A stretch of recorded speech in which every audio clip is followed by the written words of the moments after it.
ladies and gentlemen, esteemed guests, welcome to this fifth Professor Vyas Memorial Oration. Professor Vyas was a guiding figure for all of us. When the idea of CMF came about, he wrote the concept note, and people in Jaipur need no introduction to Professor Vyas and his work.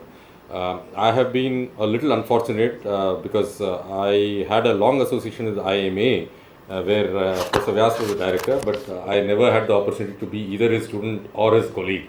I sort of joined IMA much after he left. But that did not come in the way of seeking his guidance during all the years of my association with the CMF.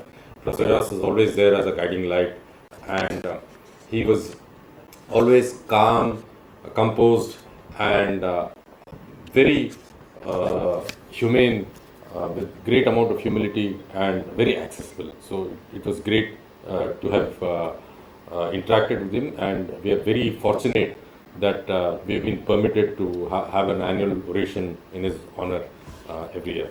This is the fifth in the series. We've had Dr. Reddy deliver the first memorial oration. That was done in OTS nearby in physical form, and three other orations, one by, I'm sorry, I thought I'd put this up in,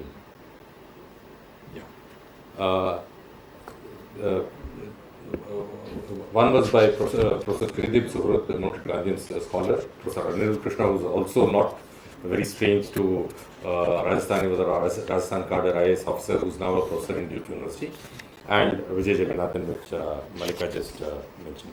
So we are very thankful to Krishna for having agreed to deliver this oration. We were not very sure. The birthday of Professor Vyas is on 21st. We wanted to do it on 21st, but he was planning. He had other plans, and he said that he'll be away in Jaffna. We checked with Vikram and Professor Vyas' family, and they said it's okay if we can do it a day or two earlier. And when we suggested an alternative date, Krishna readily agreed. So we are greatly honored, and thanks a lot for joining us. As a matter of brief introduction, Krishna wears multiple hats. He's a renowned Carnatic vocalist. In fact, when we announced the lecture, there was a greater demand that he should also give a concert here. But these two things don't gel easily well. The mindset for a concert is completely different, and the accompaniments that needs to be done with the concert and the preparation is a completely different ballgame altogether.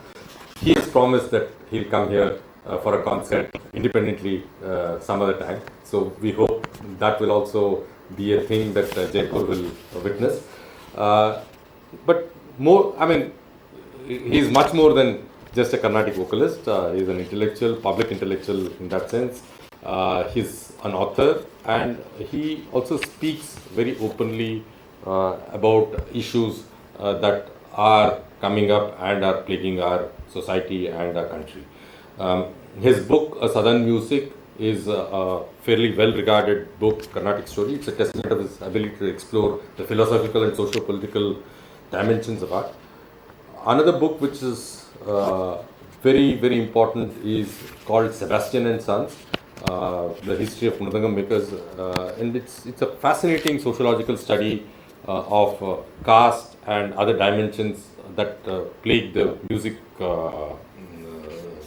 scene, and how Mridangam makers have sort of played a supportive role with very traditional Carnatic singers. It's a fascinating book which has been translated into multiple languages. Mr. Krishna, the Kannada translation doesn't feature on your website, so I hope, I'm getting my parochial Kannada-ness into this, and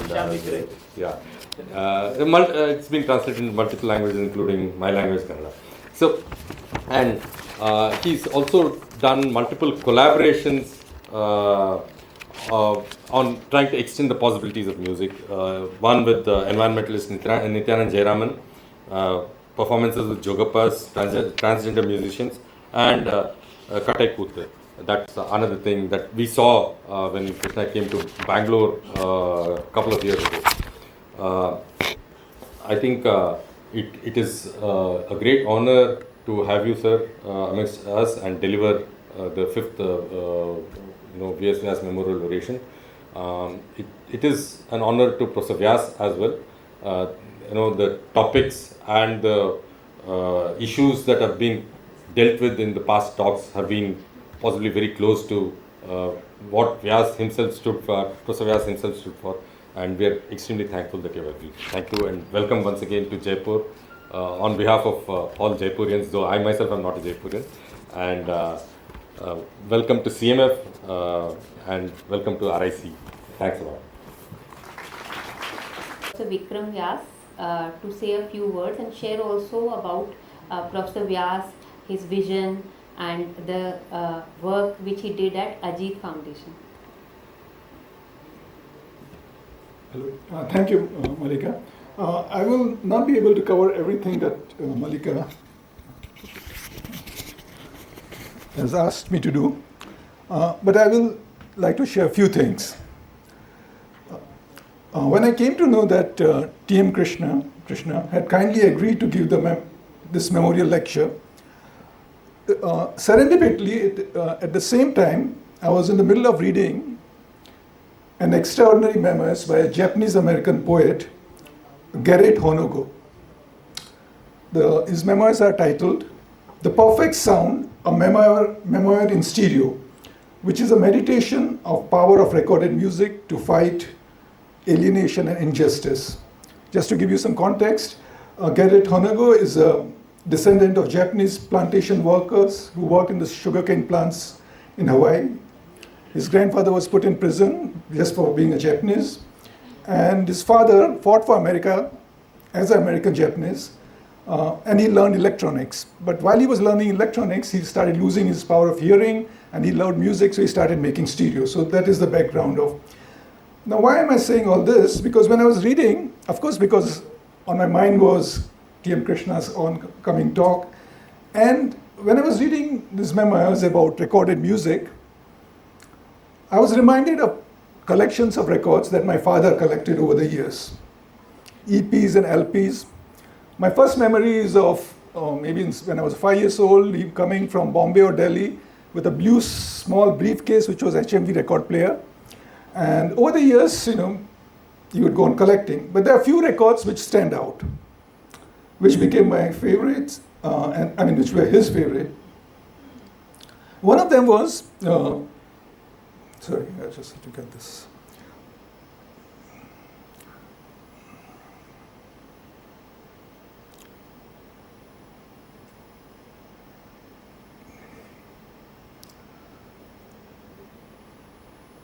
Oh, sorry. One of it was recording by Paul Robson, a live recording by Paul Robson at Carnegie Hall.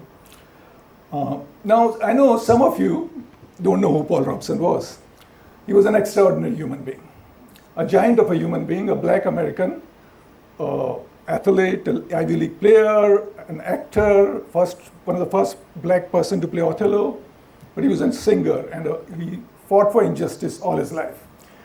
And there's one of his, this Carnegie Mellon recording has one of his famous songs called The Old Man River.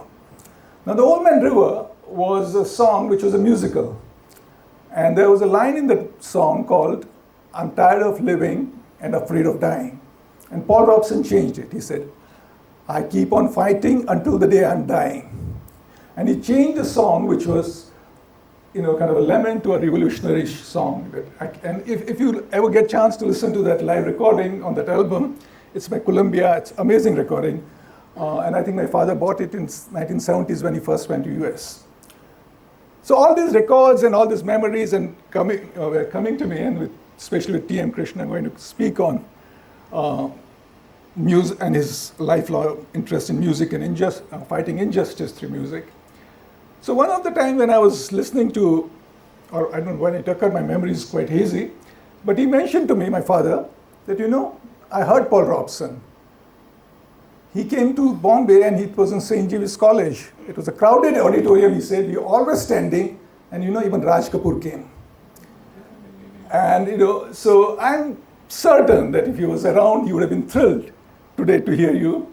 And I'm very grateful to Center for Microfinance, Shriram, Malika, and all the team for organizing this, and of course, most of all, T.M. Krishna to come. And I hope that not only he'll come and sing here in Jaipur, but more importantly for us to be parochial, to be in Bikaner, where Ajit Foundation works. And that would be wonderful if you do that. Thank you very much.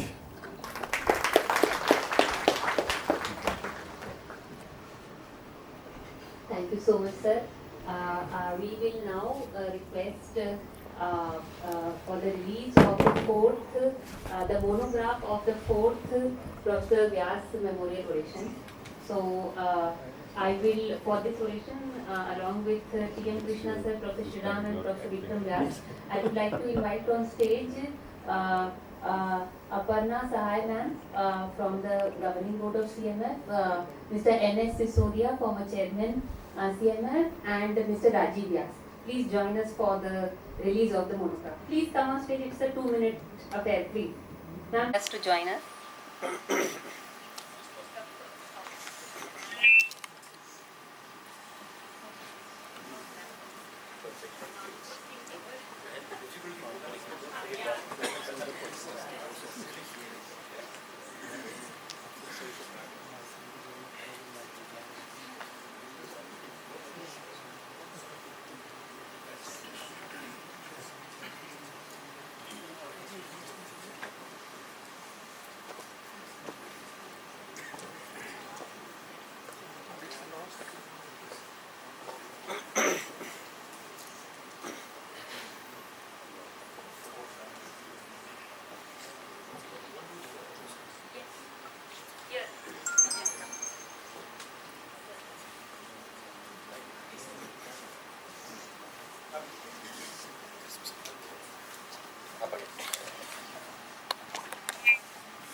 Thank you, ma'am. So we were very fortunate, like Professor Shriram already shared, that Dr. Y.V. Reddy had come to deliver the first oration. We did it in OTS. Then due to COVID, that was in 2019, 2020, 21, 22, we did it virtually, and 2023, we are now able to do it again physically in another, venue, which is we hope that we will have more collaborations with at the RIC. We also have copies of the previous memorial orations. Those interested can also take a copy, and also we also have soft copies available. We put it on our website, so you can also access from there. Now I would invite Mr. T.M. Krishna, our keynote speaker for today, to come and deliver the 5th Professor V.S. Vyas oration. A big round of applause for Mr. T.M. Krishna, please. As a musician, you learn one thing: never trust an applause. I'd like to first say it's indeed an honor to be presenting this oration, and I must personally thank Shriram, Center for Microfinance, Ajit Foundation, and of course the International Center here for having me here. And thank you very much for giving me this opportunity to share my thoughts with all of you. Before I begin, it's one of those situations where when people say you wear many hats, you're kind of confused about which hat you're wearing. So maybe the best way for me to start by saying is that I'm a musician, and that's the way I see the world. And when I say musician, it's not about what I sing or how I sing. It's about sound in some way, being, shall we say, the spirit through which I interact with society. As a person with music and in music, that's the first thing that reaches you. That's the way you hear people. That's the way you see society. So I would rather say I'm a musician who dabbles in many, many things. And I'd like to begin there. I'm going to begin by reading 3 short news reports. And let me say that all 3 short news reports are extremely disturbing. So I want to say that before I read them, but I want to start by reading these very short news reports. Some of them you will be familiar with, some you may not be. As violence unfolded in Manipur's capital Imphal in early May, several people tried to escape from troubled localities. A 19-year-old tribal woman alleged as she was planning to escape and went to an ATM, she was kidnapped by a group of men. She narrated her trauma to NDTV. Women have been at the receiving end of Manipur's ethnic conflict. The woman alleged that she was taken to a hilly area where 3 men took turns to rape her. She said she was hit with the butt of a gun and was not given food and water. The men handed her over to a valley-based insurgent group on May 15th, she told NDTV. I was taken away in a white bolero by 4 men, and while they were taking me away, 3 of them sexually assaulted me, except for the driver. I was then taken to a hill where they tortured me and assaulted me, she said. Another news report. Abdul Rashid says police locked him in a bus as a bulldozer demolished his shops in India's northern Haryana state, where a Muslim majority district saw communal clashes last week. I was heartbroken. My family and children depended on the rent we received from the shops. We had rented shops to both Hindus and Muslims, he told Al Jazeera on Sunday, adding that the authorities gave no notice or showed any order and bulldozed everything. This is vengeance. They are destroying hotels, shops, and homes. There is no appeal and hearing, the 51-year-old said. We have been handed a begging bowl. The third report is from my state of Tamil Nadu, and some may have not heard about this incident. It's a slightly longer excerpt. On August 9th, as the country was preparing for the Azadi Ka Amrit Mahotsav, Chinnadurai, a 17-year-old Dalit student with an exceptional academic record, was forced to take a life-altering decision at the Nanganeri railway station in Tamil Nadu. He could either quit school, leave his home, and make a run for safety by boarding the waiting train to Chennai, or he could listen to his cousin who was at the station to stop him from quitting. Going back to school would mean facing the wrath of his jealous Savarna schoolmates who were baying for his blood. Yet the young boy decided to stay back. That very night, he had to face the consequences of that enormous decision. Around 10 p.m., Chinnadurai's neighbor, Durai Pandian, heard screams from his house and rushed out to find the boy writhing on the street in a pool of blood. Durai Pandian and another person hauled Chinnadurai onto a two-wheeler and rushed him to the Nanganeri government hospital. Meanwhile, Chinnadurai's relative Krishnan became disoriented by the gory sight and retreated into his house in utter shock. A little while later, he died of a heart attack. He too was taken to the hospital on a two-wheeler. Chinnadurai was whipped like a cow, but with a sickle, is how Durai recalls a brutal attack on the Dalit student by his schoolmates from the Concordia Higher Secondary School. The attackers belonged to the electorally and socially powerful Maravar caste, a subgroup within the Tevar community that is classified as backward class in Tamil Nadu. Chinnadurai could have died on the spot had his neighbors not managed to source a motorbike. Auto rickshaw drivers refused to enter Perunduri, the part of Nanganeri town where Chinnadurai lives. It is a strip of houses along a narrow, crooked street at the very edge of town inhabited by Dalits from the so-called untouchable Parayar caste. It's segregated from the bustling central business district where so-called touchable Savarnas, such as Chinnadurai's attackers, live. Outcast neighborhoods, such as Perunderu, are called cheri in Tamil and shunned by caste Hindus. Now, the reason I read these excerpts is because the moment we read this excerpt or we hear about any of these incidents, something happens within every one of us. something very visceral. We actually feel it. And in a way, at that moment, we seem to have a grasp of what discrimination or inequality is. We seem to, and that's why I'm saying we seem to.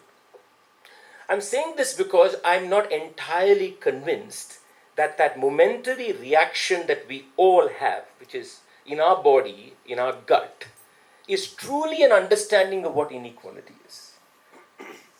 I will flip it on its head and say something else is going on. When you read violent actions like this, you almost feel like you are being attacked. You feel it in your body. In some ways, it becomes about you feeling that at that moment, rather than the person who has faced that violence at that moment. So, his first question we have to ask is that feeling about you or feeling about the incident?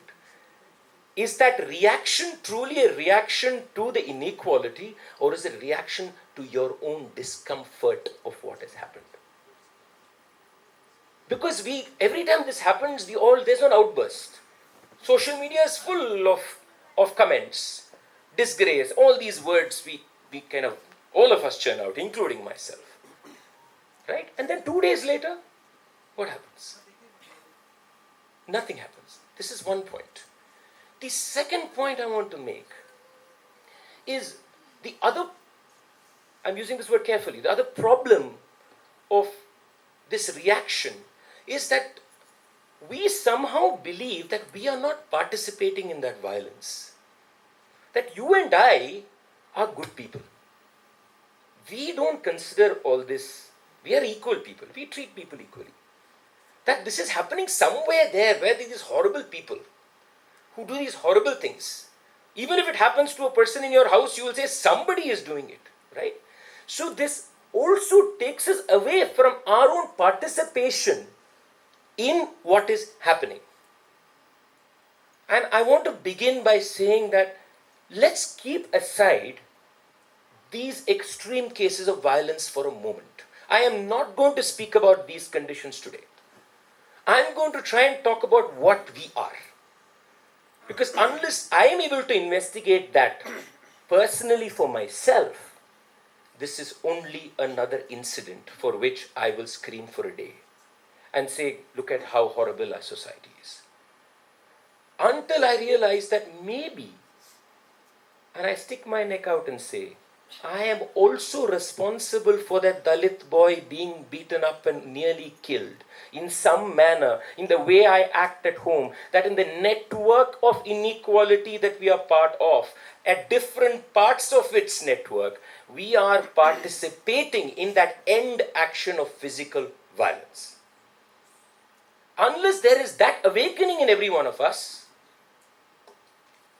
we are just going to feel horrible for 2 days and go back and feel good about ourselves. And feeling good about yourself is the most ugly thing. It's the ugliest thing. Because we have nothing to feel good about. I'm sorry, it's going to be a very, very sad lecture. Not very many positive things today.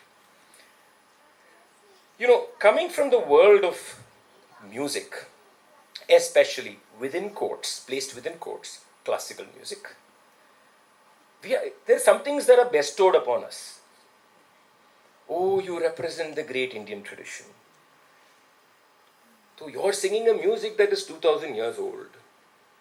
That through you we are able to connect with our ancestors. And let me first say very casually, don't put it in the transcription, all this is bunkum. This is nonsense. Don't believe any of that. Okay? But the problem with that whole point is that everybody thinks we know everything about culture. Because I sing some 10 songs and I'm quite good at what I'm doing and I know how to sing well, people think we understand culture. But the truth is, we don't understand culture. In fact, that word is there are some words which are interesting. I want to start with this word culture here. You know, if you ask what is culture, none of us can answer that question. You know what we'll say? It's food. We'll say it's language. We'll say it's clothes, we may say it's faith, we may say it's music, we may say it's dance, we may say it's design.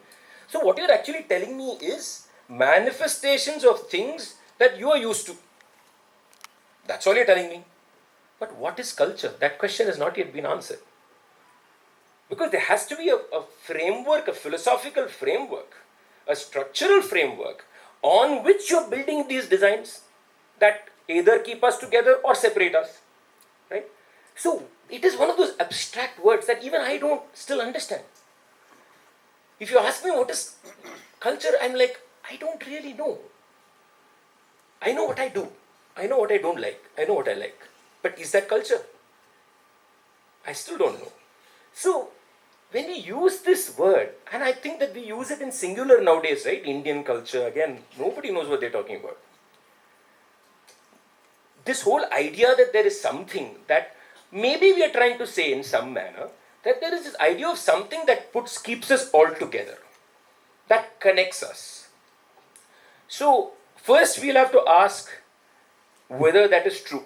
Does culture really connect us? We have to ask that question. Now, there is culture in also other things. There is culture in the way we make relationships. Right? There's culture in what we expect, say, out of a relationship. There's culture there. Right? Now, in the way we make relationships, not so simple. It also means in the way we don't make relationships. It works the other way too. So if you say culture is about how I make a friend, then you're already deciding which kind of friend you're going to make a friend with. So you're also saying that who you will not make a friend with. So this is always playing this little game of situating you wherever you want to be situated. This comes from maybe your house, maybe your environment, maybe your schooling, etc., etc. We'll come to that. But the fact is, the entire endeavor of human activity, any human activity, is negotiated through these various manifestations of that abstract word. Right? And we are negotiating ourselves through that, most of the times not asking the question, is the navigation system functioning or not? We are not asking that question. Right? Maybe it's flawed intrinsically. Maybe culture is actually a word we should discard. Have you ever thought about that? Thought about that.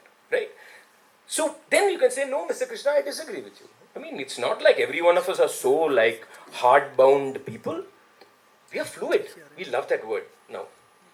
Modernity loves this word about global citizenship, fluidity, as if everything just flows by itself. Now, let's step back for a moment from that word also.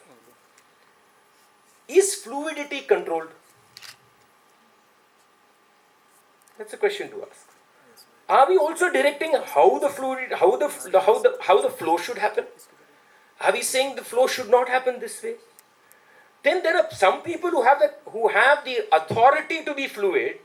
Some people don't have the authority to be fluid. Some people don't have the authority. Let's take a classic case. We say fluidity. I am a heterosexual man. I can be fluid. If a trans person was standing and spoke about fluidity, we'll all be squirming in this room and saying, oh, yeah, something's not okay. So, who then has the right to fluidity also becomes a very questionable point. So, who's governing this point of fluidity or defining the kinds of fluidity that are acceptable is also a game that is being played.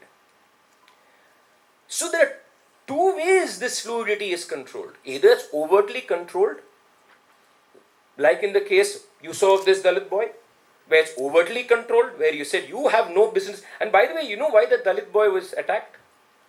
Because he was intelligent. Because he scored high marks. Because he was good at studies. Just to give you context.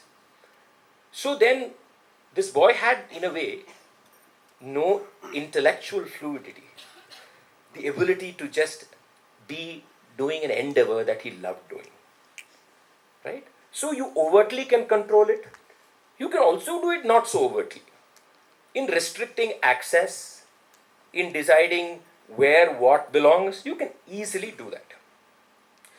So if you agree with at least partly with my premise over here, then we'll have to say that what this entire game of movement, of culture, of even history to a large extent, is about ownership. It is about who owns, who has the right to own. Ultimately, that's what we are discussing. Right? Yeah, thank you. That's most helpful. So we say, okay, these people have the right to own culture, which is why they say Carnatic musicians or classical musicians have the right to own culture. Now, then, what about the owner? Let's talk about me. For a moment, say I accept that I have ownership. I am the person representing this Indian culture. Then I go and search of one very, very ridiculous thing. I'm saying, okay, I own something here, and I'm trying to say that in some ways, what I own and what I present represents the greatest things in this society.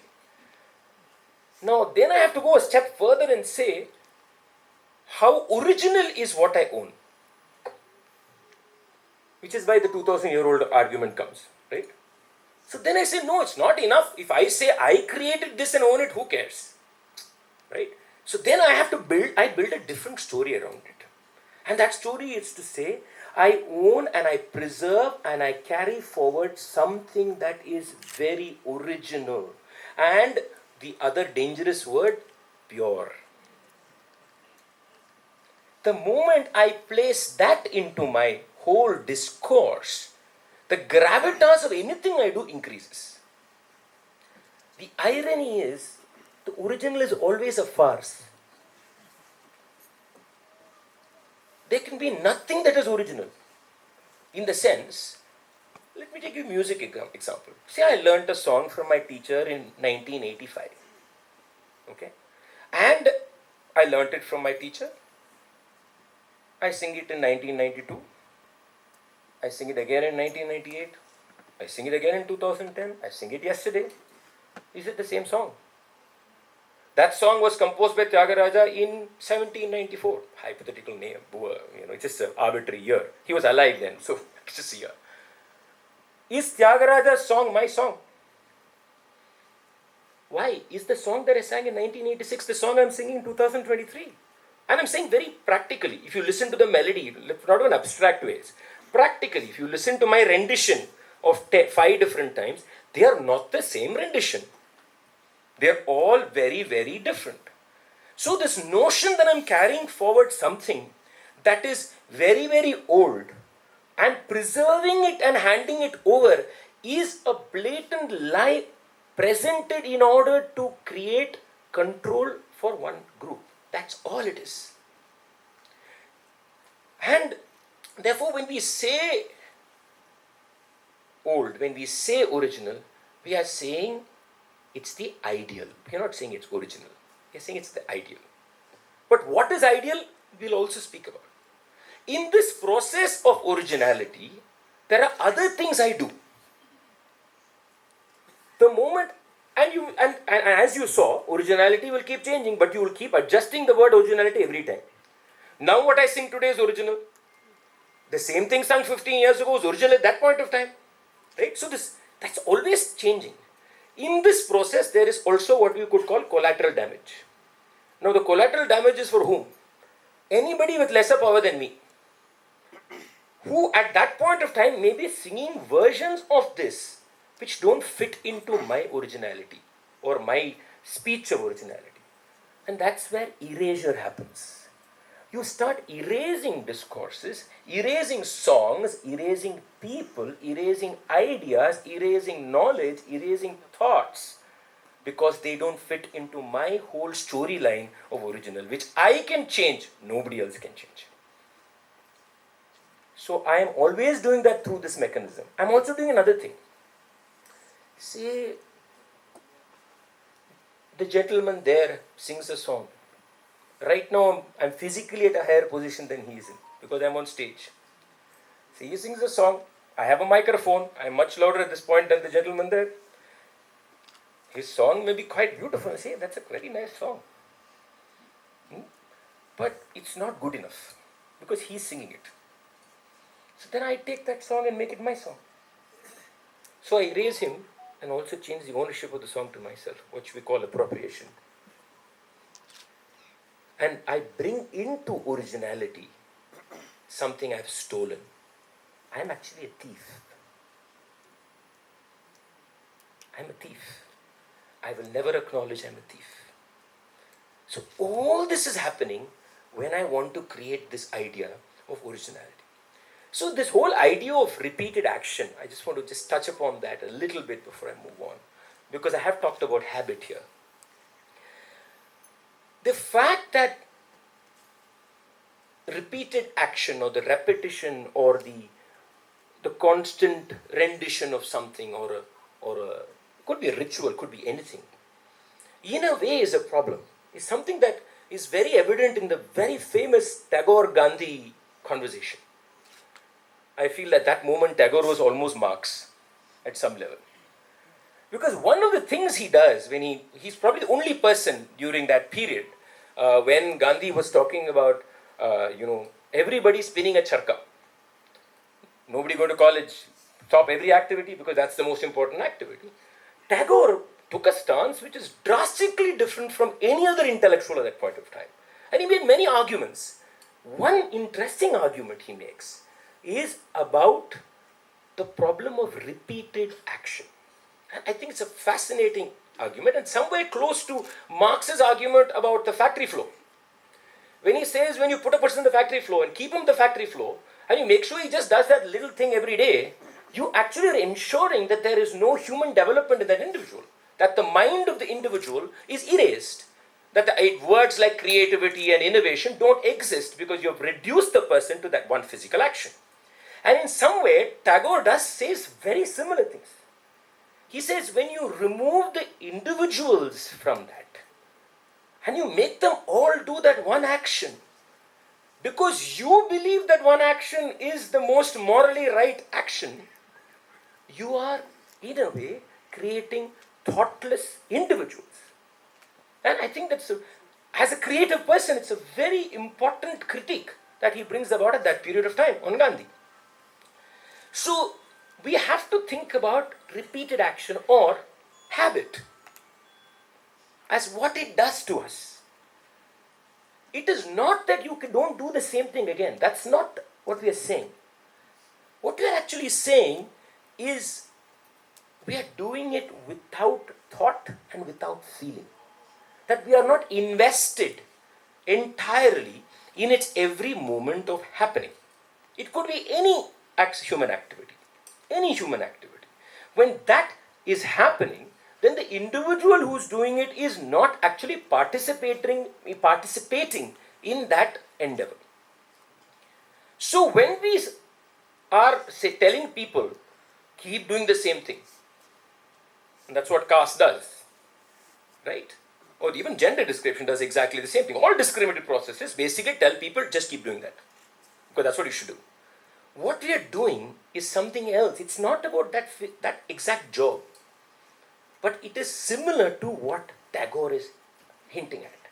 You are erasing the possibilities of the mind. And the moment you erase the mind, the individual is erased. The best way to forget a person is to not give the person the respect of mind. Because then there's no difference between that individual and a machine. Right? And that's what repeated habitual action does. So what you're communicating through that and passing through generations is not the act, but a discriminative social design. And if you have the power to do it, you can do it in many ways. You do it through song, you do it through ritual, you do it through faith, you do it through dance, you do it through everything. You do it through where anybody can walk, which school can somebody go to, everything. Where your body can be burnt.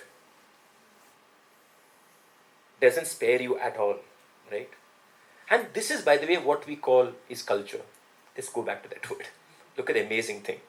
This is what we are referring to as culture. So culture, in a very broad sense for me, is not either a celebratory word, not a condemnable word, the word itself. It is only a method of manifesting various intrinsic human conditionalities. That's all. It's a mechanism through which various human conditionalities are expressed. Right? That's all it is. It really, by itself, it is nothing. It's nothing. Somebody may be wondering at this point and say, is culture so bad? I mean, everything this man speaks about is like so negative. This is such an Indian thing. You always want to curse the Indian culture and Indian past. This is because you were educated in the Angrezi style. If you had been educated by Indian Kalachar, then you wouldn't feel this way. I'm sure somebody is thinking this in this room. Probably not saying it. You know, is it so negative? I mean, I sing Carnatic music today. I sing songs which are 200 years old. And you may wonder, is this guy just trying to be progressive by saying this, by ultimately getting on stage and being that old timer? Fair question. Tough question for me to answer, I'll assure you. But it's again, is there not anything beautiful about the past or present? Of course there is. Of course there is. I mean, who is there to deny? There are some very, very beautiful things in our past, in our present. But the point is, are you going to associate it with it also in a habituated manner, as a habit? Is your association with your past also a habit? That's what I am asking. Is that also rote? Is that also seeking originality? Or are you willing to say, yes, I love this song. I think this great composer is one of the greatest in the world. But that also disturbs me. The thing about something like Inequality is it is not some black or white thing. It's a struggle. It's a struggle for everybody. Of course, I am privileged enough to talk about it here. I have to concede. A person who's that Dalit boy will say, what nonsense are you talking about? It's the worst thing. I'll have to say, yes, you're right. And humbly deducing about comprehension, about those kinds of intellectual activities. The thoughtlessness I was referring to is not having commitment or involvement in the activity. It's slightly different. It's slightly different. So it is not about whether you could ask this question. There could be a person who does the most beautiful thing in society. Say, let me give you an example. Yesterday I was in Tilonia. It's a very simple example, but I'm just extrapolating. And I was at Barefoot College, and evening 5 I decided to take a small hike. So there is a couple of hills right in front of the college. So I started trekking up, and after a point there's one temple, you go to the mandir, and after the mandir you have the huge boulders. So I started crossing those boulders and tried to go up to the top of the hill. There was a person called Ram Lakhan. He was with his goats. And he just came, he casually started having a chat with me. He said, you have to help me because I am to Buddha ho gaya. I was in the railways and now I'm not in the railways anymore. I mean, this was a conversation, totally arbitrary conversation. He asked me, where did you come? I said, I come to the Barefoot College. He said, how is Bunker's health doing? I said, he's doing well. And then he said, help me out with the goats. So for the first time in my life, I decided to chase goats and I had no clue what to do. But I just decided to give them a whack on their butt and they ran. That's what happened. And then I told him, how do I get on top? He said, Aisa jao. And then he started talking about his life to me, shouting literally, because I was somewhere else, he was somewhere else. We were having this kind of crazy conversation. I mean, we could have left each other. We didn't leave each other, right? So there was something actually quite beautiful about what happened. he was speaking Rajasthani, Hindi, some words, I had no clue what he was saying, and I was trying to figure it out, but we were still talking. And then I went up to the mountain, and then he was leaving, and then I went down, he said, Pani chahiye aapko? And I said, yeah, sure. I said, no, I'm not sure. He said, no, you have to have water. Now, this entire happening of 20 minutes was very beautiful. It was very, very beautiful.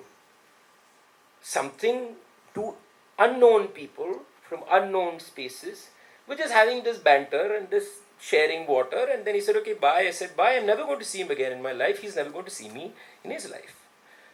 But in that sharing, there was a certain involvement, even if it was just very, very temporary.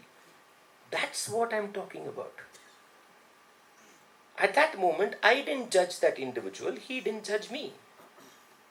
For some weird reason, maybe because I was more interested in trekking the mountain hill, quite possible.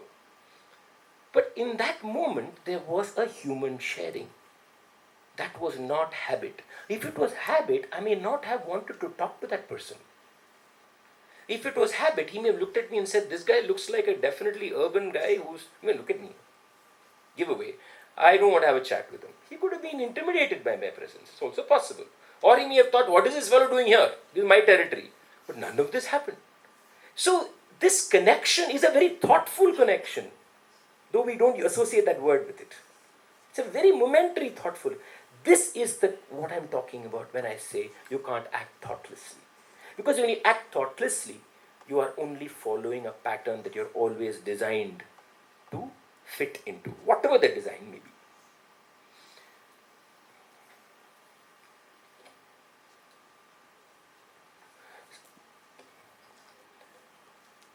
So when we speak about inequality, there's another word. Again, I'm using words that many times have association with the artistic world.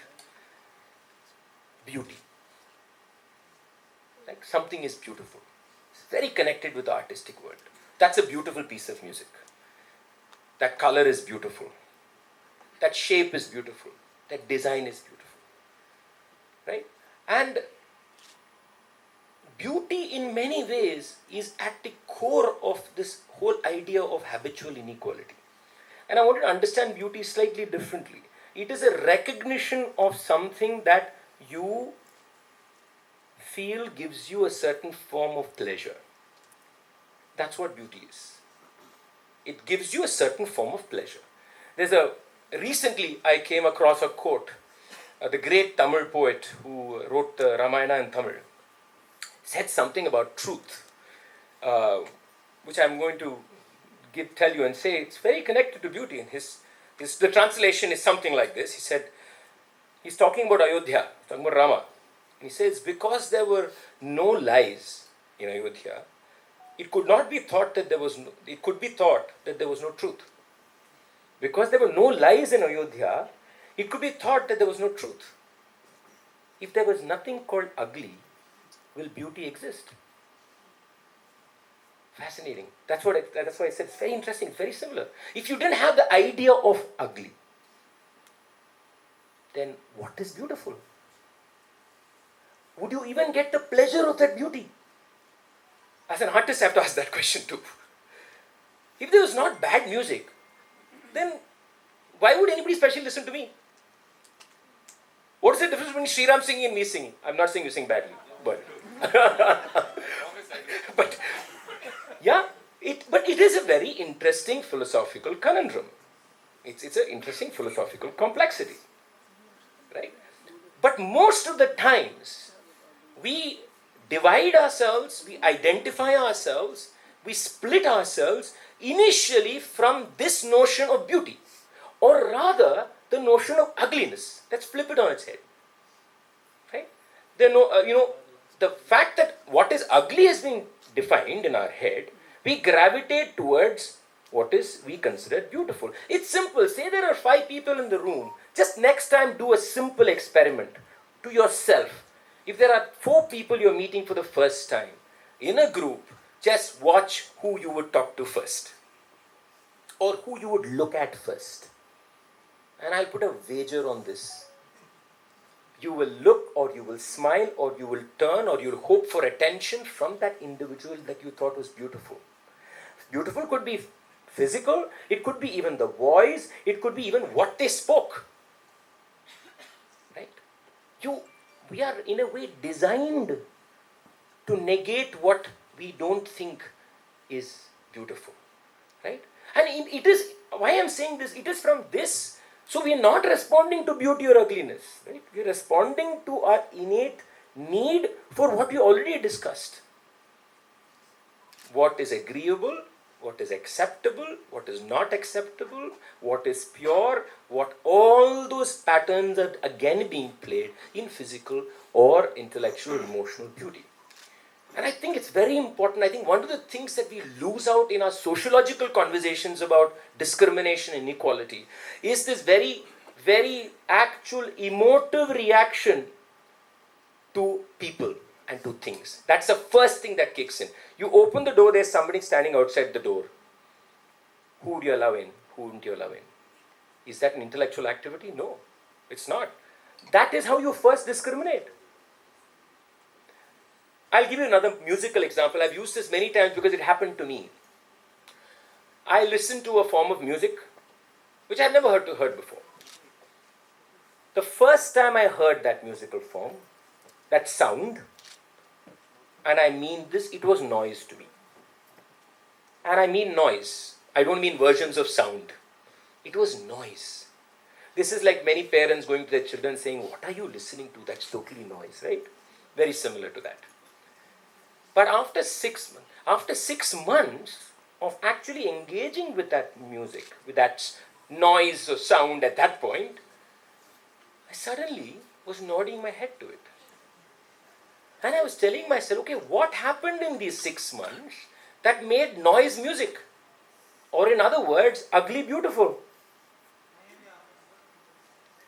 It happened to me and I was astounded. This happened to me. I'm a trained musician. My problem was my training, my habit, my culture. Because my training had told me there is noise. In a way, I had to untrain myself to get out of where I was, to move into a different cultural space, different aesthetic orientation, different social setting, and say, wow, I never heard this before. This is how so when people tell you, this is good taste, that is sophisticated, this is crass, they are not talking about the object. We are not talking about the object. We are only talking about ourselves.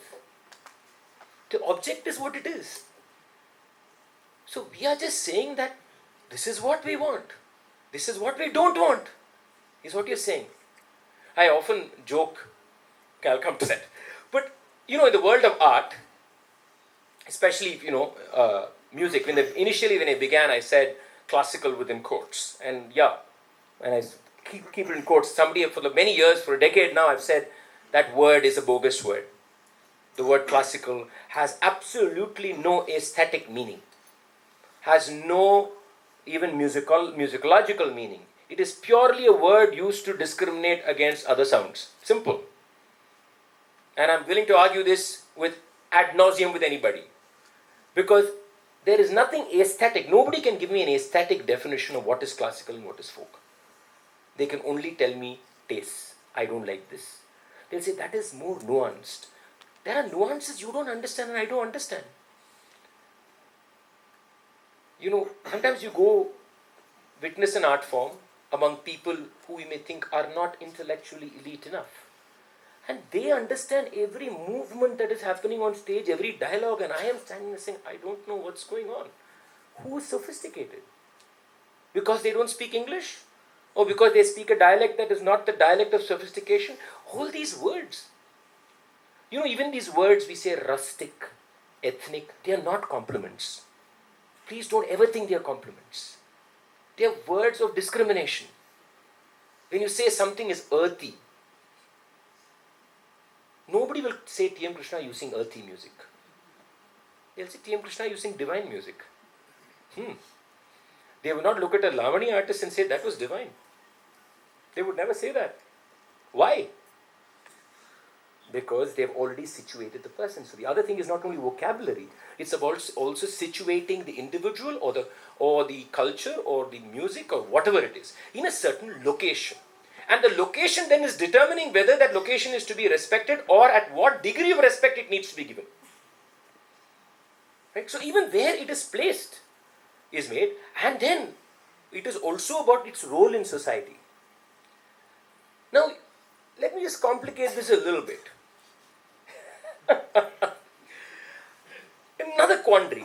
I'm not saying I have solutions for anything I'm presenting today. That's why I'm very lucky. Now, for example, I'm speaking about this in Rajasthan because Rajasthan is at the forefront of this thing.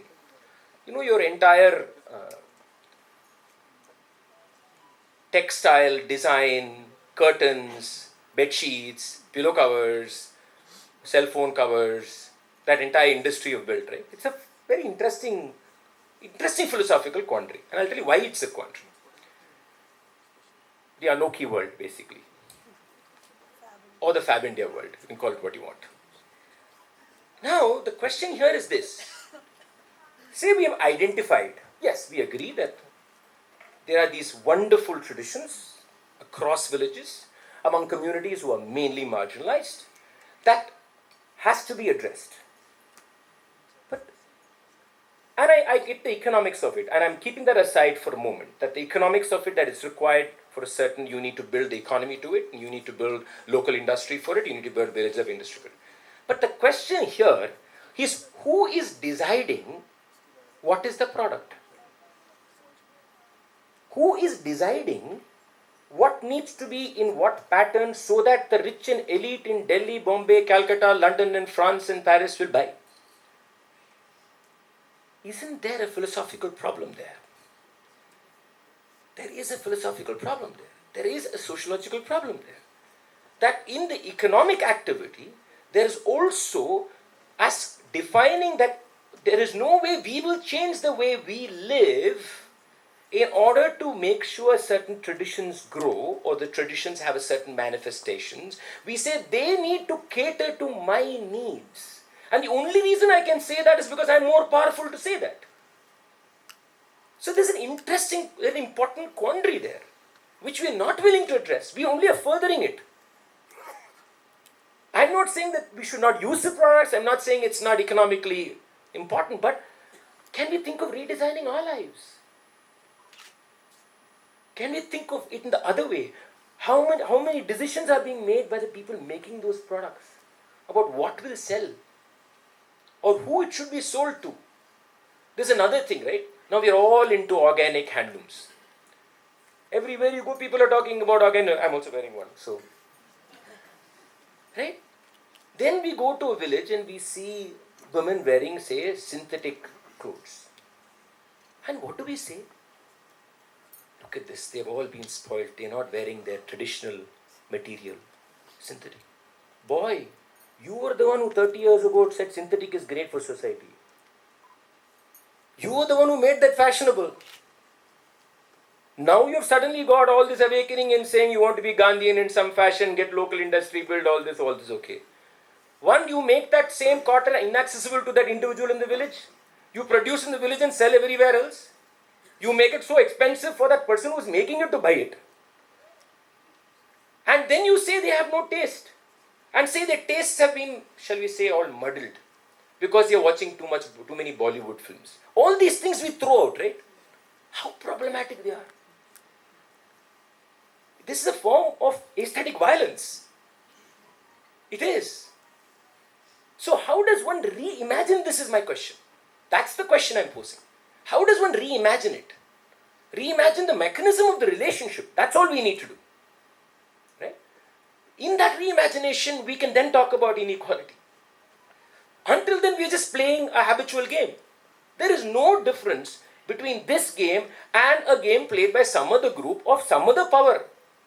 We may not agree with that, so we are happily talking about it. But we're doing exactly the same. So when we say when we talk about care, when we talk about compassion, we're talking about understanding, and most importantly, when we talk about respect. Where is respect in these kind of social economic interactions? How does one make it more equal, really in the way that we engage and the way we produce? Because this is ultimately about production.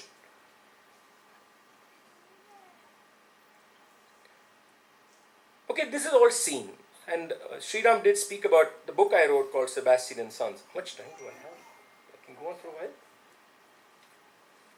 I'm quite a jabber. I'll keep going on. So, Sebastian and Sons, to give it in a nutshell, was a story of Mridangam. For those who don't know, is one of the prime percussion instruments used in Carnatic music. Also used in Maharashtra, slightly different design. It's called the Mridang or Mridangam in the South, in South India. And I've been performing from the age of 6, and we've always had a Mridangam on stage. And never ever, I mean, of course, I knew about names of few Mridangam makers. They had been told to me. Beyond which, I had never thought about the making of the Mridangam. I also knew the Mridangam is made of skin. So I knew, but I never really felt a necessity to engage more in it. That itself is a story that I didn't even feel a necessity to ask question. But I would ask about the violin. Is this a Stradivarius? Is a Czech violin? It's a Polish violin? I would ask all those questions. But I never asked about the mridangam. For whatever reason, I was suddenly curious about the mridangam. Then I learned the mridangam was made of 3 skins. Cow, goat and buffalo. All 3 skins are required for making the mridangam. Now, then that fascinated me, because the main people playing the mridangam in Carnatic music, 99.99 people are Brahmins. And I said, this is kind of a very odd situation, right? I mean, you're actually beating dead cow skin and saying, and you'll say, that nada is divine. It's like, that's very interesting. So something odd over here. Like there's something that's happening that we don't even think about. Then I said, okay, who makes this? I had no clue. I knew a name. There was one name which was very famous. It was Parland, or Fernandez in Tamil becomes Parland. And I said, okay, we know about this man, genius maker, but I don't know anything about him. So that's how my journey into that book began. So it took 4 years meeting many mridangam makers. And they said some very, very important things. I'd like to believe that the book is their voice rather than my voice. Of course, you can also problematize me writing the book. It's as problematic as it can get. And I'm happy to even struggle with that problem. Yeah, it is a problem. Me writing a book is a problem. But the few things that they said that I will never forget. One mridangam maker, so I as part of the whole process of understanding their lives, their history and their making, I spent time in the entire process of making, including going to the abattoir and spending the entire day seeing how the skin was got, flesh removed, and the entire process was done. And it's a completely surreal experience for me. I can just put it there. Surreal, honestly surreal.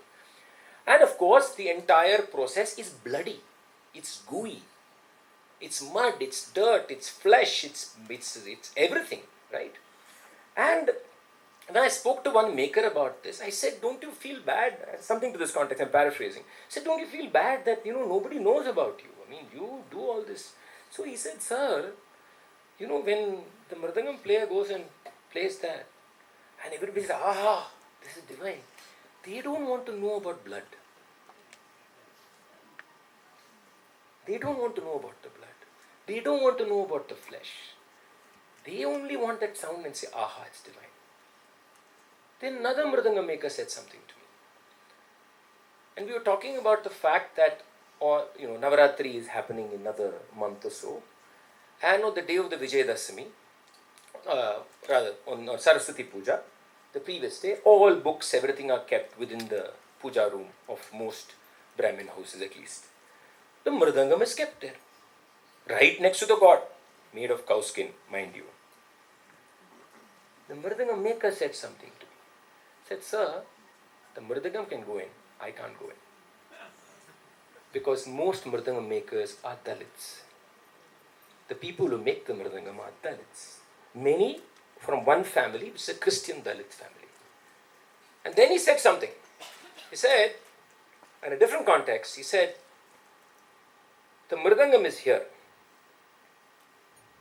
No, he said, the skin is here. Okay? The mridangam is here. So the transition of skin becoming the mridangam is a purification process. He said, for that to happen, I have to be in between. You take me away, the skin will never become a mridangam. These statements have never left me. Because they're so disturbing. So the other thing we forget about inequality is many times it's hidden. It's not even right in front of your eyes. Until I asked these questions, I never knew about this entire community. So what is hidden? Not only the people, but again, knowledge is hidden. Knowledge is hidden or even erased. The other day, a friend of Sangeeta Shivkumar, my wife and musician, had come home and we were having this discussion on explicit knowledge and tacit knowledge. We were having this argument about it actually. The whole notion of what is explicit knowledge and the idea of tacit knowledge. And I don't know how you're going to categorize their knowledge. You can categorize it however you want. I'm not bothered about it. But when is something accept it as knowledge. The Sriram from IAM has to say it's knowledge and then we'll accept it? Or who? What is that certification process? So then you could say, no, there has been articulation. But what is the language of that articulation? That language also has to be defined. Because the articulation has to happen in a certain manner for something to be recognized as knowledge. The maker can articulate every part of the making, by the way. Don't get me wrong. Every part. You know who has the inability of understanding? Me.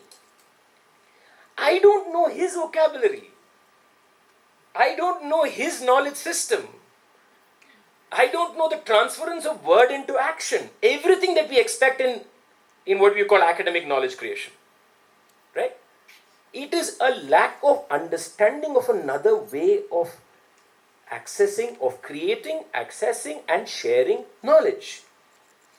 So we completely erase that from people. And even there when we want to engage, we engage on our terms. We don't engage on the terms of its own creation. Because we want to find a way that it speaks to what we are.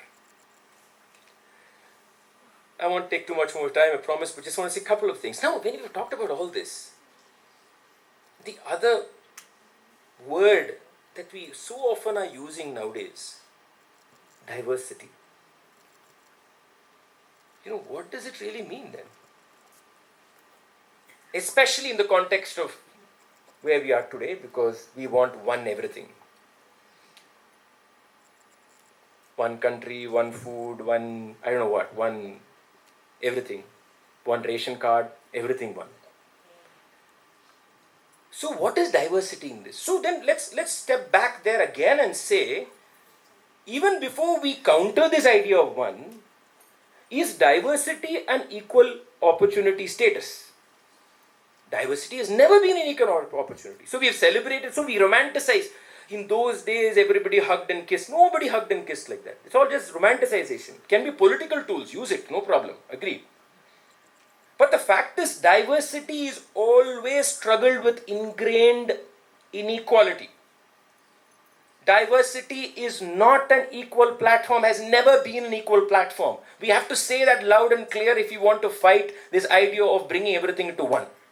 We can't fight it unless we acknowledge that reality. That diversity intrinsically has been unequal. And because it has been intrinsically unequal, the buy-in for one is greater.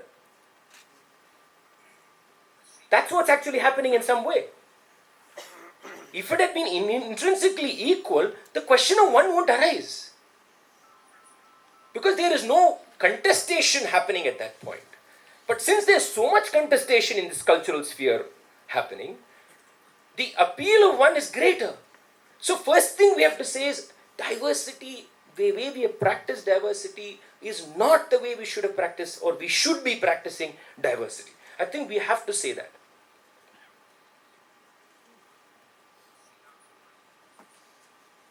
And the oneness also comes from the idea of uniformity, right? And in uniformity, they are saying, the people proclaiming that are saying, that's beautiful. And let's talk about a touchy topic, Uniform Civil Code. The presumption of every article I've read, practically, I missed a few, who have argued for or against the Uniform Civil Code, have somehow conceived uniformity will create equality. Nobody has challenged that fundamental notion. We can talk about uniformity if all of us are equal. If all of us are not equal, is uniformity really a way of making us equal? Yes, we need, especially in terms of gender rights, yes, of course. But then is uniformity the only way to get there? That may not be the answer. We want change. Nobody is arguing. But does that mean it has to be uniform? No, not necessarily. Because where is our starting point to that conversation? Are we all starting from the same place? We are not starting from the same place. So we have to think a little deeper about it. Not that we agree or disagree. Let's just think a little deeper about it. Because these are catchy phrases. Uniformity, oh, we're all, we almost We get elated when we hear it. There's no difference between a person living in Nagaland and me. Rubbish. Of course there's a difference. So, considering that we are so different, what we are saying is, what we are actually should be asking for is ethical social order. Equality is what we should look for. Justice is what we should look for. Fraternity is what we are looking for. That doesn't mean we need one thing that both of us do the same way and lose our way of being. Doesn't mean that. It doesn't mean that at all. So in some way, if you're not willing to think deeper about these words and these ideas, we are only applying Band-Aid every time we come to these discussions. They're temporary Band-Aids that we'll apply and then we'll go on. And I would like to say the framers of the Indian Constitution, I think at least to some extent, did recognize this issue. Did recognize the fact that there is a societal construction which limits everything else. Of course, a constitutional structure will not just change people. And I think again, Ambedkar also recognized it, because he also stressed the point of who is in power. He spoke about that very clearly. And for a constitutionalist to say that, let's be very clear, because Ambedkar was a constitutionalist. He believed in changing systemic processes. But he was also very clear in saying that for people to change, something in the fabric has to change. If people who don't believe in this fabric of equality are in power, then no structure is going to ever do anything. He said it. And Gandhi also said it in his own way. Because when the whole Swaraj argument happens, right through the 1920s, one thing, including in Hind Swaraj, Gandhi always talks about Swaraj both as a personal transformational process as much as a structural transformation process. So Gandhi also realized that we don't need to agree with either one of them. I'm not going to get into this Ambedkar-Gandhi debate. I'm not interested in this at this point of time. But the fact is, both thought processes, as divergent as they were, recognize that the personal involvement of ourselves as individuals sitting here in this room for change is essential. We can't talk about freedom out there until we speak about freedom in here. We can't talk about changing society through rules and through constitution unless we say, no, we need to change the way we speak, the way I smile, where I walk, who I talk to. We have to change those very simple human actions. So, I just conclude by saying that, unfortunately, inequality is our habit. For some people, this habit, because of this habit, they are eternally at the receiving end of a bad habit. And we can't live in a society. We can't live for ourselves if we are not able to recognize that this habitual, mindless way of living is not beautiful. It can never provide justice. It can never be culture. Because culture, beyond being manifestations of all this, if we want to dream and conclude with this dream of a culture, the culture has to be something that expresses equality, justice, and fraternity in its most beautiful sense, irrespective of what our eyes, ears, mouth, hands tell us. Thank you.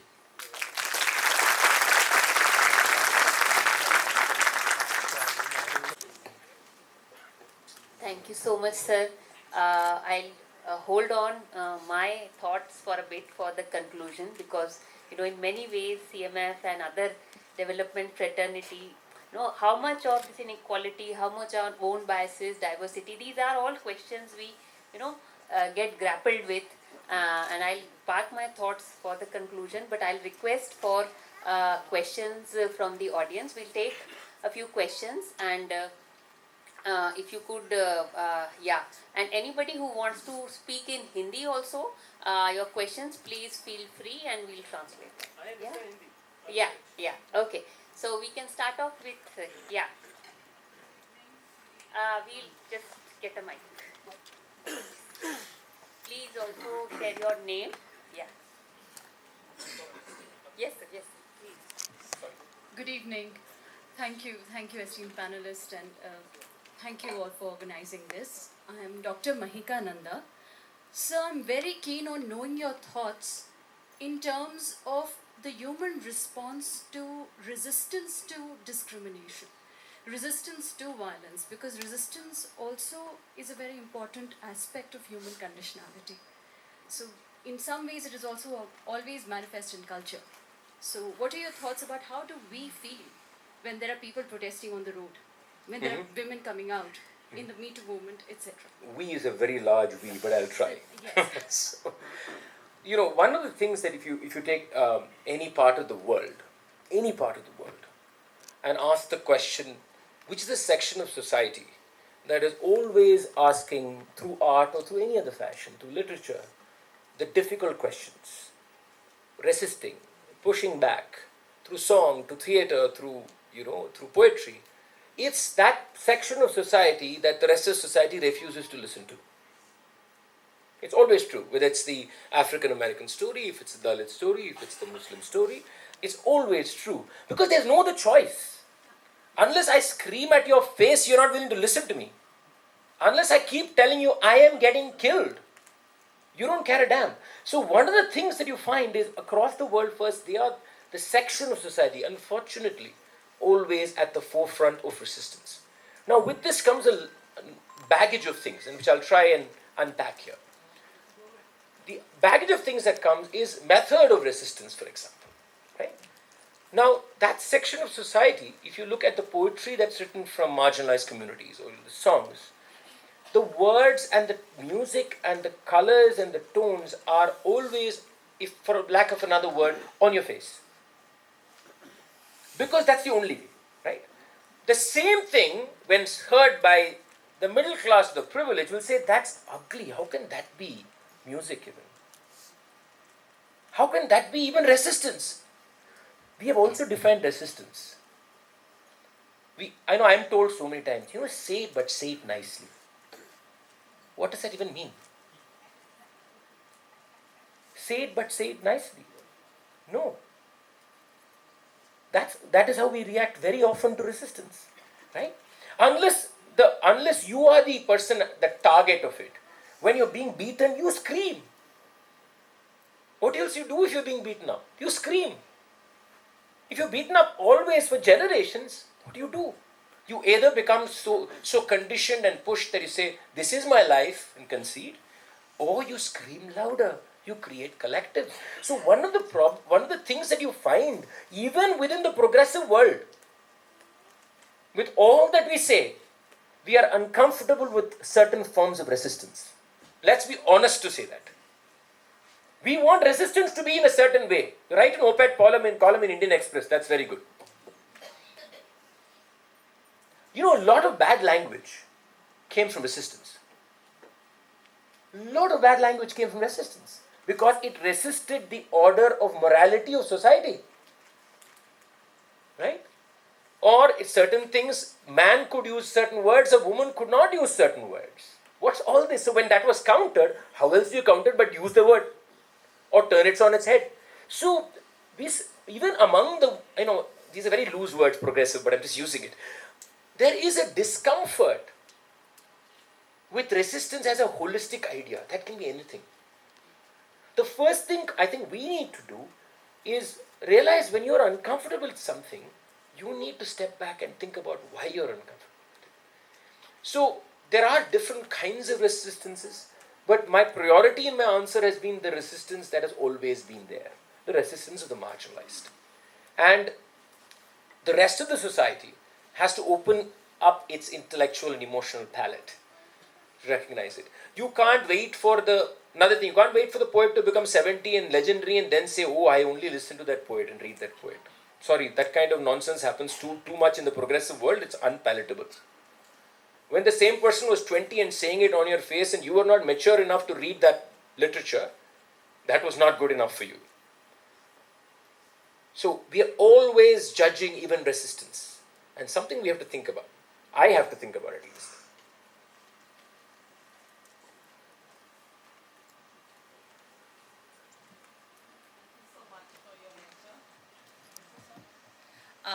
My name is Janaki Abraham. I teach in Delhi University. I appreciate that you started off, I appreciate that much of your lecture was really about the individual and about habit and looking at culture in terms of the individual. And yet if I were to connect that with the three cases you started with, in a way it is to make that connection between ideology, structures, politics, and especially the ideology, the structure, and the politics that we are witnessing in our times today.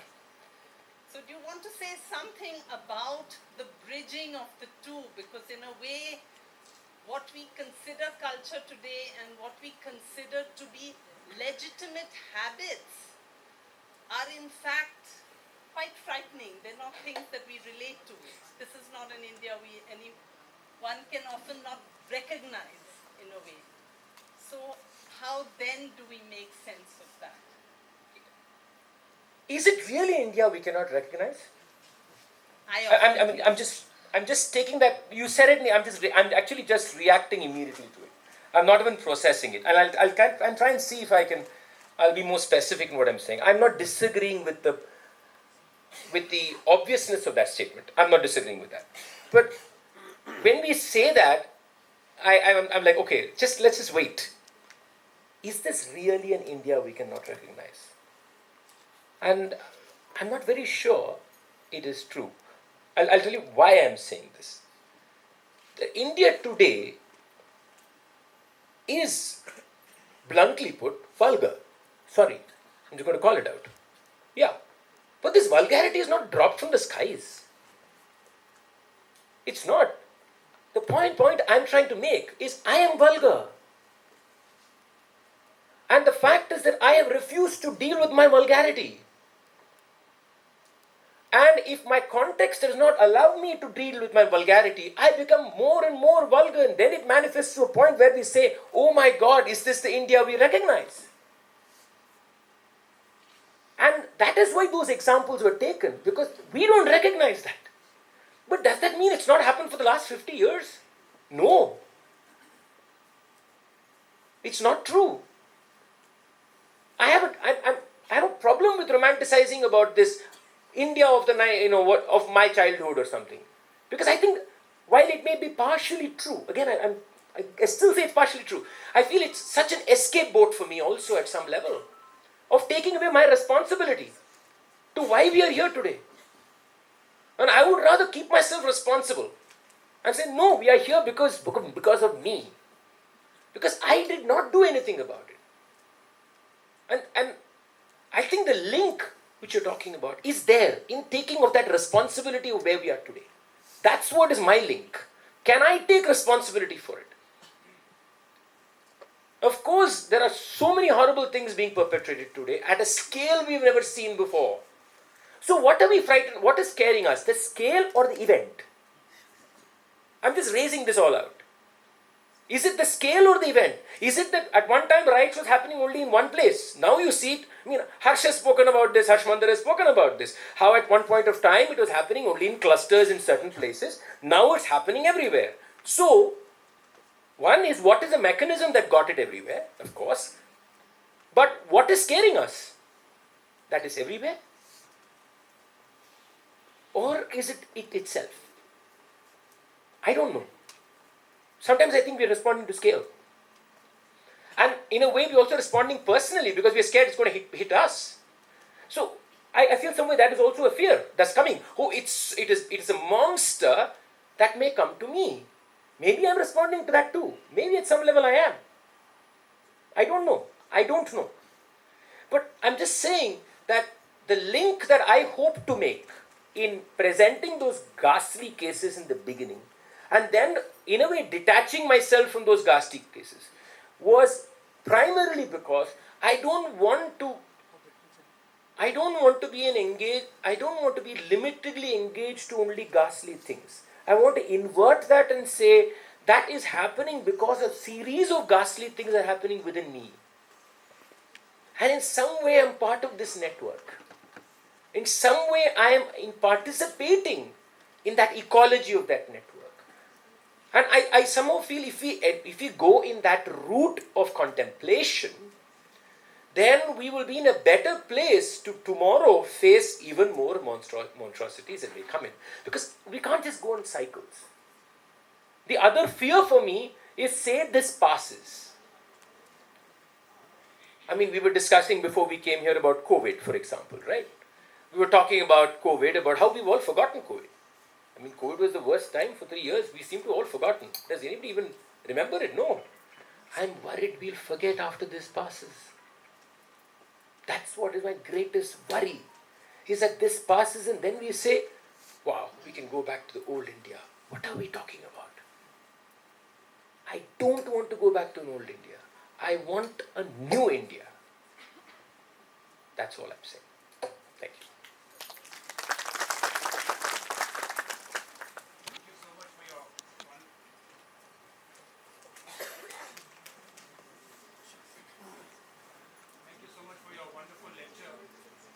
I'm curious why you didn't spend more time, or any time in fact, on deliberating on the importance of non-violence. See, inequality has a long lineage of horror. It tends to bring about equality in the Soviet Union, in China, and perhaps many other places, has not been very laudatory. Has not been very laudatory. It has led to a lot of suffering, including of poor people. So I'm just curious, why the means to equality? on the Means to equality. means or needs? Means. Means. The way to equality. Huh. Because I'm a little antsy about the word non-violence.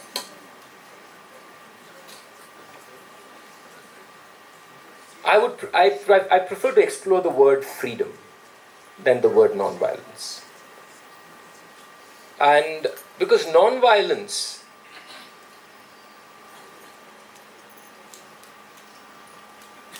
is an action. By action, I don't mean physical action. It could be a thought action too. Right? But freedom is not an action. Right? Which is why I spoke about freedom. Freedom is a state of being free individually, collectively, structurally. The other problem with non-violence is a universal understanding of what non-violence is. Is all non-violence the same? Is a question you could ask. And it's not such an easy question to answer. And it's probably not possible to resolve it in some ways. Right? Where you are, in a way, also defines violence and non-violence. Right? Because when you think of violence as a holistic point, of course, nobody here is going to say we are perpetuate violence. No, none of us are going to say that. Obviously, we're not going to say that. And non-violence is something we're all going to say, we all have to incorporate. Or, shall we say, inculcate. But it can mean different things depending on what your position in society is. It can mean so many different things. How does one negotiate the grades of violence and non-violence? If there is systemic oppression for 1,000 years, and if there's only way for me to get out of it is to indulge in some form of violence, I'm not defining it. How does one deal with that situation? First of all, am I even in the position to talk about it? I don't think I have, because I've never experienced it. I don't have that life experience. I don't know what it means to be told from the time I'm born till I'm 20, you are a useless nobody who doesn't deserve to be in the society. So all I'm saying is it requires learning for me to be able to speak about non-violence, because I don't know what violence is. All of us speaking about violence, most of us are people who don't know all of us speaking about non-violence are people who don't know what violence is. At least I don't. I tick all society's acceptable boxes. So I don't know. Maybe the best way for me to go forward is say, can we find freedom? And to me, if we find freedom, then this notion of violence and non-violence kind of becomes moot. Because if the most marginalized can find freedom, then the whole operation changes on its heads. We are not discussing violence or non-violence at that point of time. But if you are not discussing freedom and talking about violence and non-violence, that's a dangerous position to take. That's how I would look at this. And that's not necessarily the reason why I didn't speak about non-violence, but I just responded to your point. Possibly the last question. It's often said that originality is the originality is the art of concealing your source. Ha. Now, if the source, as I read you correctly, if the source is something banal, then maybe its refinement or its toning down is a movement towards culture. If the swords are banal. If the source is banal or elemental, then maybe it's refining or toning down. But you have used words for which we know no meaning. When do you know what in a sword is banal? I didn't want to use the word banal, I said elemental. First. Okay, elemental. Let's even use that word. Now, elemental, I would say in many terms, that for most people an elemental emotion or thought or whatever, which is the very basic down, right? If it is toned down or refined, then it may be a movement towards the culture as we understand. No, but sir, my whole problem there with your articulation, I get what you're trying to say, is that we are talking with the preconception of what is elemental and what is, shall we say, toning down. There is a design in our mind of it, and that to me is a conditionality also, right? Right? So we can't find, shall we say, unification in this. Now, if you take your definition, let's say I accept it. We take 5 people with diversity having this conversation on what is elemental and what is a toning down. We will find 15 different ways of understanding it. Right? So, our individual understanding or cluster understanding of it that is where our cultural trap is. In fact, culture is a problem where we can never come together about that because we are not able to feel the other, we are not able to see the other, we only see the other as a response to me. When I see somebody, that person is a response to who I am, not that person. You know, it asks a very fundamental question, do we ever see an object? As an artist, I sometimes ask this question. I sing. What are they listening to? Is it just the sound? Okay, say it's let's just hypothesize. An audience that knows Carnatic music, okay, knows every nuance. So when they go aha, what have they said aha to? Because they understand no, you know what all they've said aha to? They've said first aha to themselves. It's also an acknowledgement of what they have recognized. Okay? Then, when the sound travels from my mouth to them, in that entire process of travel, there are so many what I like to call sieving processes. Okay? The sieving processes is also information gatherers. The sieve will also add information about what sound is coming. It could be nostalgia, it could be, oh, look at what this great saint has said, it could be my home, it could be anything. So the sound is traveling to all that and hopefully collecting all this information as it reaches me and I go, aha. Where is the music?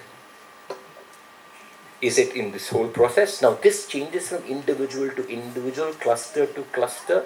And therefore, when you take that whole idea you have said, the limitation in your proposition as I see it is that is also dependent on social cultural society. If it was an ideal situation where every one of us was receiving and taking and seeing in a, shall we say, in a similar free manner as we hope, then maybe what you said can be considered as a way to discuss this. Otherwise, it may be difficult.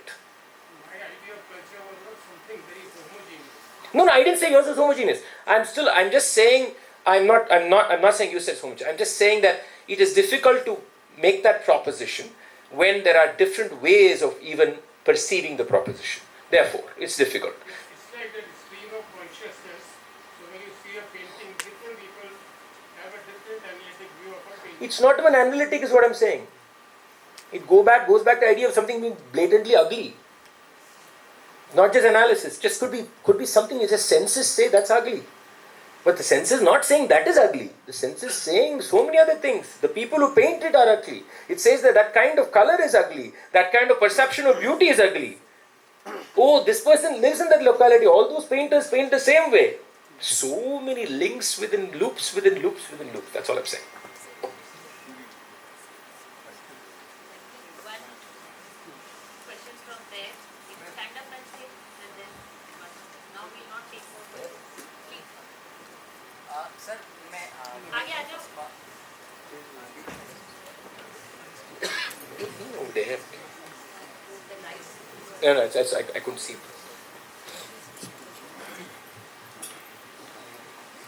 Hi. Yeah. Good evening, sir. Sir, quite a few times in your interviews, you have mentioned something that have hit me very deep. While talking about changes in Carnatic music, you like to call it radical changes. You have said that the problem is I call it radical? changes. Did I call it radical? Yes. Oh God. Okay. So what you said is we all are trapped with performance rather than focusing on the art. And this is a very deep line. In context of inequality, addressing inequality. I'm sorry, I cannot see you say addressing inequality because the instances that you have mentioned while beginning your speech and what you have seen so far is that we have really failed at addressing inequality. So I would say trying to pursue to address inequality. So when we talk of that, where are we actually trapped?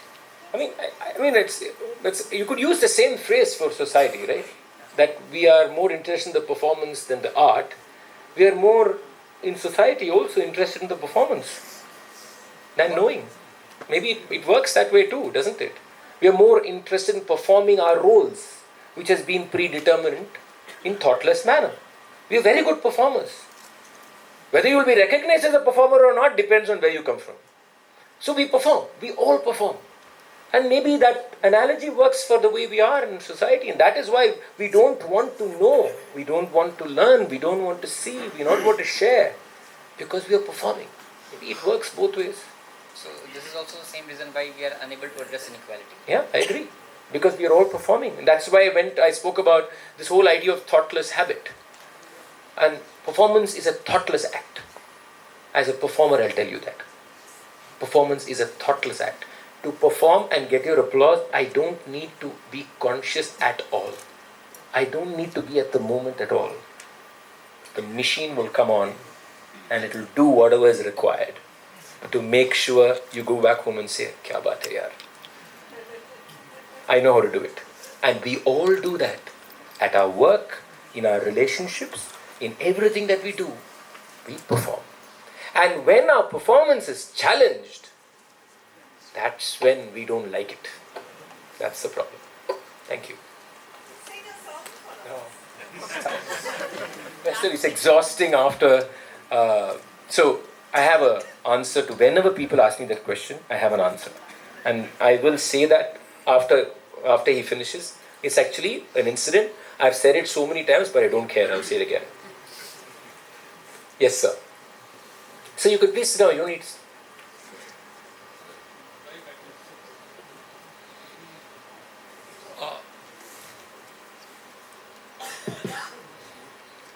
To me, intellectuals have receded before fighting the battle.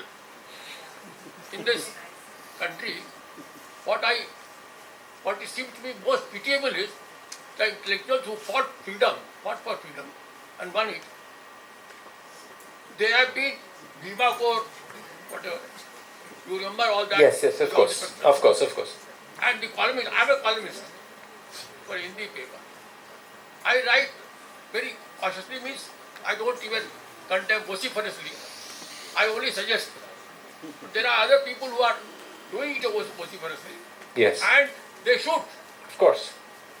We remember, I mean, I'm not very fond of NDTV as such now, but I used to be. What has happened to Ravish Kumar? And he also won Magazine Award. Yes, he did. And still he has probably 3 lakhs or followers. He's not heroic to me, but he is a people's journalist. He was. And he did a commendable job on NDTV. NDTV has been taken over. All channels you don't, my wife says, please don't switch on. We listen to only, so I see only, oh my God, or things like that. No channel is allowed by her. Yes, sir. But I think that the... Intellectuals have receded and they have lost the battle before fighting. Yeah, I mean, I agree, but I hope we've not lost the battle. I hope that we can still fight it. But I think that there's one area which I probably didn't speak about, which is important, is what are the conversations we are having with young people. I think that's very important aspect which I didn't speak about today, but that's very important. Is that what is happening in schools? What are we doing? Because let's also remember that 10 years from the world, the politics of the world is going to keep moving. People will come and go. But the point is, what do we do with the damage that has been done? That is the difficult question.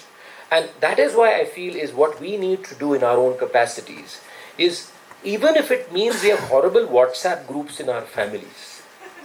I know many people probably suffer from that disease. But I'm saying, we know who we can't talk to in that group. But there are people we can talk to in that group. Especially younger people. I think every one of us have a responsibility to engage in that conversation with that younger person. Similarly, as people who believe in the basic idea of our constitution, we have to say, why are we not going to schools? Why are we not going to colleges? Why are we not talking to young people? Because not just why are we not going, just clusters of young people in towns and villages. I think we all have a responsibility there. And they don't need to agree with everything we are saying. Let's go and have that conversation like we disagree today. Let's have this chat. That I think we all can do. And I don't think you need to be famous or you need to have a huge following. I like to believe that many small things compound to something far larger than a few big things. Thank you. And now my joke before I end. Sorry, we can go ahead. Go ahead, no, go ahead. Oh, yeah. Well, I was curious, what is the music the mridanga player, the builders, the makers of the mridanga, what kind of music they listen to, what kind of music they play, and do they use mridanga themselves? Yeah, okay. So, like any instrument, it can be used in many spaces. The space that I see it mostly is in the Carnatic music space. But it is used for devotional music, it is used for semi-classical music or whatever you may call it, the cinema music, it's used everywhere. So, some of the makers have, like they use it in their church music, religious music, it's used in their church music. Some mridangam makers have wanted to learn, but they have not been taught properly for very obvious caste reasons. Sometimes they have been taught, but they are taught in a manner that also says this is enough for you. So when we talk about, because you asked, raise a very important point, when we talk about access, we don't talk about the motions of access. Just because I say I will teach a person, doesn't mean I've given the person access. The access happens in the way we're willing to exchange knowledge, right? So that has been deprived many times. So they use the mridangam in other spaces, in more, there was one mridangam maker, I forget his name now, who passed on, but he had his own light music troupe. And he used to travel to Dubai and Abu Dhabi and do light music is basically film music. So Tamil film music and mridangam was being used. So it's used in many spaces other than the Carnatic space. So yeah, they do, yeah. So I'll just end with when people ask me to sing, I have a joke that I always say, and Sangeeta is already saying, oh my God, I'm going to hear it again. But, so there's a great musician called Dr. M. Balamurali Krishna. He was this giant in Carnatic music, traveled the world, he was a Telugu person. So he was on tour in the US. And in the US, because he's Telugu, all the Telugu doctors would invite him for dinner, whether they knew music or not. In Telugu, they'll say Manavadu, means he's one of ours. So Manavadu had arrived, so dinner has to happen. So he goes to one doctor's house, so he invites him in, gives him one drink, and after that says in Telugu, Balamurali garu okka song, one song. Balamurali had this very classic way of going. So he does that. 2 more drinks down, he says, Balamurali garu okka song, one song. So Balamurali again goes. So the doctor is like slowly getting angry. Now one whole bottle of whiskey is over. Now after that bottle of whiskey is over, he goes back to Balamurli and says, Balamurli Garu, one song. So Balamurli looks at him and says, will you do a surgery now? Thank you very much.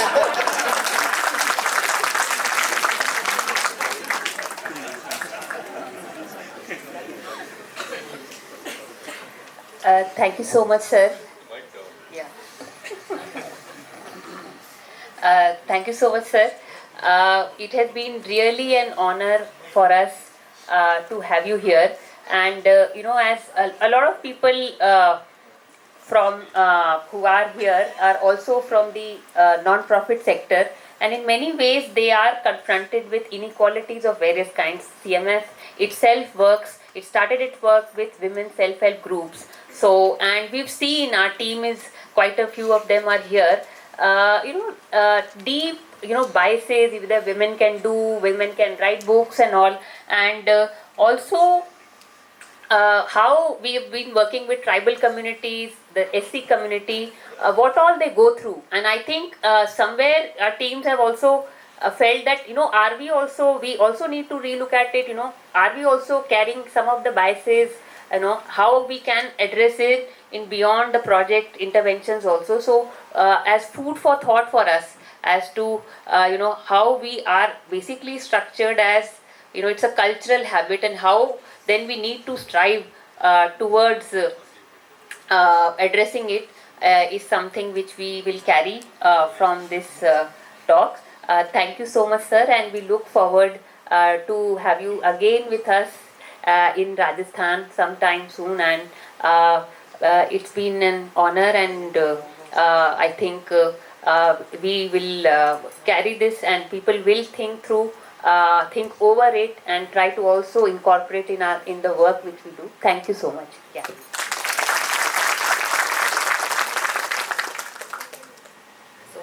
Thank you so much, everyone, for coming over, and we look forward to see you at the 6th Professor Vyas Oration next year too. Thank you.